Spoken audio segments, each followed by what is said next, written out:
Welcome to a new edition of the Hyperpolyglot Activist. Learn languages, make a difference. My name is Dr. Carlos Diebra Lopez, and today I want to talk to you about a fundamental question, which is, does being an L1 speaker, a so-called native speaker of a given language, make you have a C2 level at that language? And the short answer is no. Definitely not. Not necessarily, at least.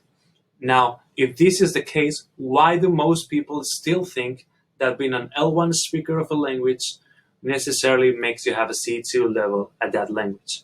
And I think this comes down to two main reasons. Now, first of all, there is a conceptual conflation between two things that are separate yet often confused. These are proficiency on the one hand and fluency on the other. Now, what is proficiency and how is it different from fluency? Now, proficiency is the ability to use the standardized form of a given language correctly. Now, what do I mean by this? Let's have a look at the Common European Framework of Reference for Languages, which is where the whole categorization of language levels into A1, A2, B1, B2, C1, and C2 comes from. If we go to their main document, you will find the following definition. Now, first of all, having a C2 level belongs to the category of being a proficient user. Hence, proficiency, as I said, is the key concept. So, I quote, someone who is a proficient user is someone who can understand with ease virtually everything heard or read, can summarize information from different spoken and written sources, reconstructing arguments and accounts in a coherent presentation, can express himself or herself spontaneously, very fluently and precisely, differentiating finer shades of meaning even in more complex situations. Now, we ought to distinguish here between the official definition and what goes on in actuality. What actually happens in this type of exams, in C2 level exams, is that we are faced with a highly standardized form of that language. So what you're actually testing in those exams is your mastery of that standardized form of the language, rather than your fluency in that language. And what is fluency? And how is it different from proficiency?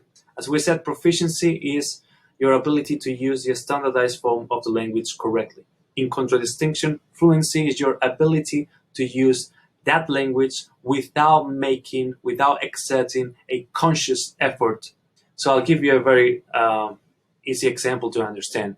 If we think about the average NFL or NBA player after a game, these post-game interviews.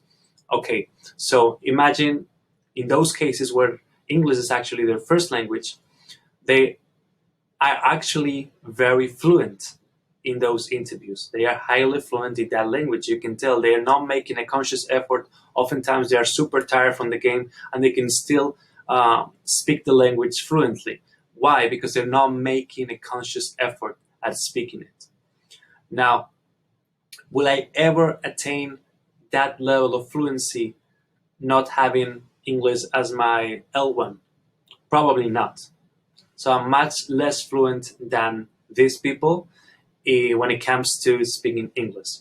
Now, does that mean I am less proficient than they are on average? Probably not. Probably I'm more proficient. I have a higher mastery of the most standardized form of English. Yet I'm not as fluent. I need to make a more conscious effort when it comes to speaking that language, given that it's not my first language. So that's the difference between proficiency and fluency. So someone who is an L1 speaker of a given language is fluent normally if that person has continued to use that language throughout his or her life, is highly fluent, but it's not necessarily proficient at a C2 level. That depends to a great extent on how highly educated that person is.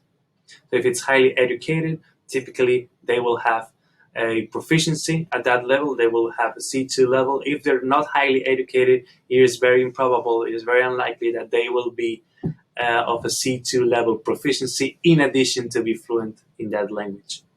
And the second reason why most people tend to assume that being an L1 speaker necessarily makes you have a C2 level of a given language is class bias. Simply spoken, is class bias, bourgeois positioning, assuming that just because you're highly educated, the prototypical speaker, the hypothetical speaker you have in your head, is also highly educated. This is not the case. Being highly educated is a privilege, it's the exception, not the rule.